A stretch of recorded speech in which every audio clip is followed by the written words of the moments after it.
আপোনাৰ মুখৰ স্কিনখনত কলা দাগ বা পিগমেন্টেশন হৈছে নেকি? মুখত হোৱা কলা দাগ বা পিগমেন্টেশন দূৰ কৰিবৰ কাৰণে মই আজি খুব সহজে বনাব পৰা এটা ৰেমেডি আপোনালোকক বনাই পেলাই লগাই দেখুৱাম। আৰু আপোনালোকৰ মুখত যদি পিগমেন্টেশন বা কলা দাগ আছে, এই ভিডিঅটো আপোনালোকৰ কাৰণে বহুত বঢ়িয়া হ'ব, কাৰণ আজি মোৰ এই ভিডিঅটোত আপোনালোকক মই কেইবাটাও উপায় কম, যেইকেইটা উপায় অৱলম্বন কৰি আপোনালোকে আপোনালোকৰ মুখৰ পৰা পিগমেন্টেশন বা কলা দাগ দূৰ কৰিব পাৰিব।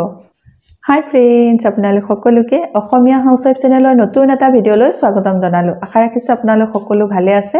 আজি মই খুব বঢ়িয়া এটা ভিডিঅ আপোনালোকলৈ লৈ আহিছো, যেটো ভিডিঅয়ে আপোনালোকৰ স্কিনত যদি কলা দাগ আৰু পিগমেন্টেশন আছে, তেতিয়া হলে সেই কলা দাগ বা পিগমেন্টেশন দূৰ কৰাৰ কাৰণে বহুত বেছিকৈ সহায় কৰিব পাৰিব। আৰু এই হোম ৰেমেডিটো দেখুৱাৰ আগতে আপোনালোকলৈ এটা ৰিকুৱেষ্ট আছে। আপোনালোকে যদি মোৰ অসমীয়া হাউসৱাইফ চেনেলটোলৈ নতুনকৈ আহিছে বা নতুনকৈ চাবলৈ আৰম্ভ কৰিছে, আগতে সাবস্ক্ৰাইব কৰি থোৱা নাছিলে, তেতিয়া হলে সোনকালে আহক আৰু মোৰ অসমীয়া হাউসৱাইফ চেনেলটো এবাৰ সাবস্ক্ৰাইব কৰি লওক। সাবস্ক্ৰাইব কৰিবলৈ হলে আপোনালোকৰ স্ক্ৰিনখনৰ তলতে ৰঙা আখৰে লিখা এটা সাবস্ক্ৰাইব বটন থাকিব, সেই বটনটো টিপি দিব। ওচৰতে এটা বেল ওলাব, বেলটো টিপি দিব। তেতিয়া মোৰ আহিবলগীয়া সকলোবোৰ ভিডিঅ নটিফিকেশন আপোনালোকলৈ গৈ থাকিব আৰু আপোনালোকে বঢ়িয়াকৈ ভিডিঅসমূহ চাই থাকিবলৈ পাব।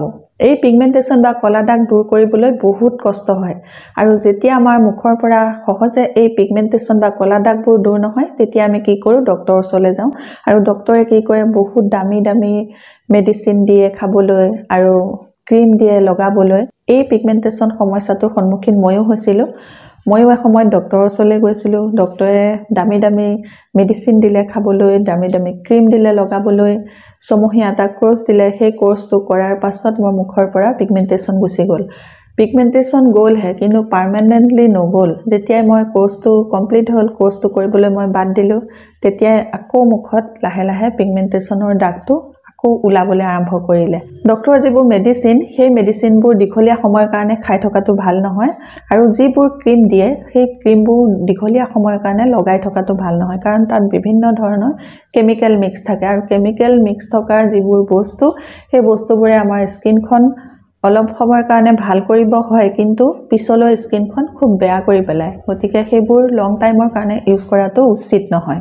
সেই কাৰণে কি কৰা ভাল বা কোনটো কৰা ভাল, কিছুমান হোম ৰেমেডি আপোনালোকে লগাওক, যাতে সেই যিবোৰ পিগমেন্টেশন বা কলা দাগ, সেইবোৰ পাৰ্মানেন্টলি যায়, আকৌ ঘূৰি পুনৰ আপোনালোকৰ স্কিনত নহয়। যিবোৰ আমাৰ ঘৰতে বনোৱা হোম ৰেমেডি, সেই হোম ৰেমেডিবোৰে বহুত ভাল কামত দিয়ে। এই হোম ৰেমেডিবোৰ লগালে কলা দাগটো দূৰ হ'বই, লগতে আমাৰ স্কিনখন গ্লোয়িং হ'ব, উজ্জ্বল হ'ব, চাফা হ'ব, আৰু আমাৰ স্কিনখন হেলদি বনাব। তে আহক আজি এই ৰেমেডিটো আপোনালোকক বনাই দেখুৱাম। আজিৰ এই হোম ৰেমেডিটো বনাবৰ কাৰণে আমাক লাগিব এটা আলু। আলুটো মই এয়া দেখিছে মিডিয়াম সাইজৰ লৈছো, আৰু প্ৰথমে আলুটো এবাৰ ধুই লৈছো। ধুই লোৱাৰ পাছতহে মই এয়া বাকলিটো গুচাইছো। এয়া মোৰ বাকলিটো গুচাই হৈ গ'ল। হৈ যোৱাৰ পাছত মই আকৌ এবাৰ আলুটো ভালকৈ ধুই ল'ম।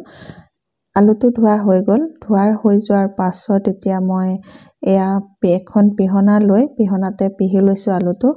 আপোনালোকে ইচ্ছা কৰিলে এই আলুটো মিক্সিটো পিছি ল'ব পাৰে, নহলে আপোনালোকে মোৰ দৰে পিহনাটো পিছি ল'ব পাৰে। আৰু যেহেতু বেছি দুখৰ নালাগে, আধা ললেই হ'ব এইটো আলুৰ, গতিকে পিহনাতে পিছিলো মই। এতিয়া মোৰ আলুটো পিছা হৈ গ'ল। পিছি লোৱাৰ পাছত মই এতিয়া ললো এটা বাটি, আৰু এই বাটিটোতে মই আলুটো এয়া ৰসটো উলিয়াই লৈছো। আমাক এই ৰেমেডিটোৰ কাৰণে আলুৰ ৰস লাগিব, সেইকাৰণে মই ইমানকণ ৰস এয়া উলিয়াই ললো। আৰু ৰসটো আমাক বেছি নালাগে, আৰু এই ৰসটোৰ লগত আৰু দুবিধ বস্তু মিক্স কৰিবলৈ আছে। এতিয়া মই এই আলু ৰসখিনিৰ লগত মিক্স কৰিম এয়া কেঁচা গাখীৰ।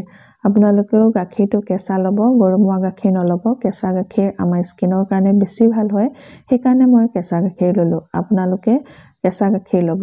লৈ পেলাই দুইটা বস্তু এয়া মিক্স কৰিছো। মিক্স কৰাৰ পাছত আৰু এবিধ বস্তু ইয়াতে মিক্স কৰিবলগীয়া হৈ আছে। সেই বস্তুটো হ'ল এয়া কস্তুৰী হালধি। কস্তুৰী হালধি লৈছো মই। আপোনালোকৰ ঘৰত যদি এই কস্তুৰী হালধিবিধ নাইকিয়া, তেতিয়াহলে আপোনালোকে আপোনালোকৰ কিচেনত থকা যিটো হালধি, সেই হালধিটোকে ল'ব। আৰু এই কস্তুৰী হালধিটোৱে আমাৰ স্কিনখন গ্লোয়িং কৰাত সহায় কৰে। আৰু এই কস্তুৰী হালধিৰ ৰংটো আমাৰ স্কিনত বেছিকৈ নালাগে, সেইকাৰণে কস্তুৰী হালধি আপোনালোকে পৰিমাণটো বেছিকৈ ল'লেও হ'ব, কিন্তু ঘৰৰ যিটো খোৱা হালধি, সেই খোৱা হালধিটো আমাৰ কিচেনৰ হালধিটো ইয়াতকৈ অকণমান পৰিমাণটো কমাই ল'ব লাগিব এয়া মই কস্তুৰী হালধি মিক্স কৰি লৈছো এতিয়া এইটো তৈয়াৰ হৈ গ'ল খুব বঢ়িয়া এটা হোম ৰেমেডি আৰু এই হোম ৰেমেডিটো লগোৱা প্ৰচেছটো অকণমান বেলেগ কেনেকৈ লগাব লাগে মই মোৰ ভিডিঅ'টোত পিছলৈ দেখুৱাইছো ভিডিঅ'টো চাই গ'লে আপোনালোকে দেখা পাব এতিয়া মই এই ৰেমেডিটো আপোনালোকক লগাই দেখুৱাম লগাই দেখুৱাৰ আগতে আপোনালোকলৈ এটা ইম্পৰ্টেন্ট কথা সেইটো হ'ল আপোনালোকে যিবোৰ হোম ৰেমেডি লগাই এসপ্তাহতকৈ বেছি দিন নলগাব আপোনালোকে এটা হোম ৰেমেডিকে বহুত দিন লগাই নাথাকিব আপোনালোকে মাজে মাজে হোম ৰেমেডিবোৰ খলাই থাকিব লাগিব তেতিয়াহে সোনকালে স্কিনৰ পৰা পিগমেন্টেশনবোৰ দূৰ হ'ব আৰু এটা হোম ৰেমেডি আপোনালোকে এসপ্তাহ লগাব আন এটা এসপ্তাহ লগাব আন এটা সপ্তাহ লগাব তেনেকে এসপ্তাহৰ মূৰে মূৰে আপোনালোকে হোম ৰেমেডিবোৰ খলাই লগাই থাকিব তেতিয়াহে আপোনালোকৰ স্কিনৰ পৰা পিগমেন্টেশন বা কলা দাগ বা সানবাৰ্ন এইবোৰ সোনকালে দূৰ কৰিব পাৰিব যদি একেটাকে লগাই থাকে তেতিয়া হলে আপোনালোকে এটা ভাল ৰিজাল্ট নাপাব মোৰ ভিডিঅ'ত কিছুমানে কমেন্ট কৰে যে আপুনি আজি এটা কৈছিলে এইটোৱে কলা দাগ দূৰ কৰিব কাইলে এটা কয় কলা দাগ দূৰ কৰিব কোনটো লগাম আমি কনফিউজন আপোনালোকক কওঁ যে এটাকে লগাই নাথাকিব এটাকে লগাই থাকিলে স্কিনখনে সেইটো ভাল নাপায় আমি যেনেকৈ এটা খাদ্য বহুত দিন খাই থাকি ভাল নাপাওঁ তেনেকৈ আমাৰ স্কিনখনেও এটা বস্তুকে সদায় লৈ থাকি ভাল নাপায় মাজে মাজে খলুৱাটো বিচাৰে গতিকে আমি স্কিনখনটো খলাই হোম ৰেমেডিবোৰ লগাই থাকিব লাগিব তেতিয়াহে আমাৰ স্কিনৰ পৰা সোনকালে কলা দাগ দূৰ হ'ব আনটো ইম্পৰ্টেন্ট কথা হ'ল আপোনালোকে যেতিয়া ৰ'দলৈ ওলাব বা ঘৰৰ বাহিৰলৈ ওলাব তেতিয়াই সানস্ক্ৰিন নলগোৱাকে ঘৰৰ বাহিৰলৈ নোলাব কাৰণ ৰ'দত থকা যেটো UVB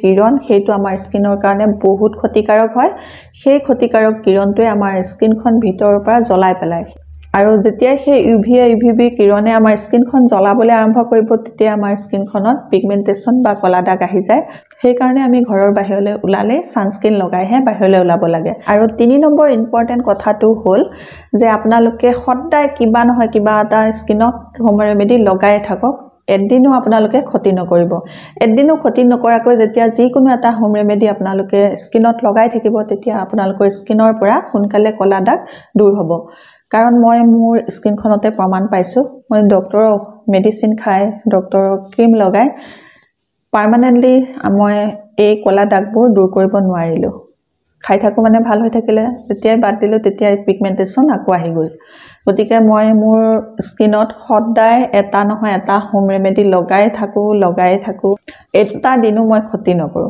তেনেকে কৰোতে মই স্কিনখনৰ পৰা মই পিগমেন্টেশন দূৰ কৰিব পাৰিছো আপোনালোকে সদায় এটা নহয় এটা লগাই থাকক আৰু মোৰ ভিডিঅ'বোৰ চাব মই প্ৰায়ে আপোনালোকক মুখত কলা দাগ দূৰ হোৱাৰ কাৰণে ৰিমেডিবোৰ দিয়েই থাকো আৰু এই ৰিমেডিবোৰ লগাই মই মোৰ স্কিনৰ পৰা দূৰ কৰিব পাৰিছো আপোনালোকেও পাৰিব গতিকে মোৰ ভিডিঅ'বোৰ চাব আৰু এই ভিডিঅ'বোৰতে কলা দাগ দূৰ কৰাৰ কাৰণে বিভিন্ন ধৰণৰ হোম ৰেমেডি পাব সেইবোৰ লগাই যাব আপোনালোকৰ স্কিনৰ পৰা কলা দাগ দূৰ কৰিব পাৰিব এতিয়া ৰিমেডিটো বনোৱা হৈ গ'ল অকল এইটোৱে যে আপোনালোকে সদায় লগাব হেতু নহয় বিভিন্ন ধৰণে আপোনালোকে বিভিন্ন ধৰণৰ হোম ৰেমেডিবোৰ লগাই থাকিব আৰু এই হোম ৰেমেডিটো এতিয়া লগোৱাৰ নিয়মটো কৈ দিছো এই হোম ৰেমেডিটো আপোনালোকে সপ্তাহত 3 দিন লগাব পাৰিব আৰু তাৰ কাৰণে লাগিব এডোখৰ কটন দুখৰ এনেকে আপোনালোকে ইয়াতে তিয়াই ল'ব তিয়াই পেলাই অকণমান চেপি ল'ব লৈ পেলাই মুখত এনে ধৰণে লাহে লাহে মাসাজ কৰিব কটন দুখৰত লগাই পেলাই এনেকে লগাই পেলাই আপোনালোকে 10 মিনিট সাৰ্কুল মোশনত আপাৰ ডাইৰেকশনত মাসাজ কৰিব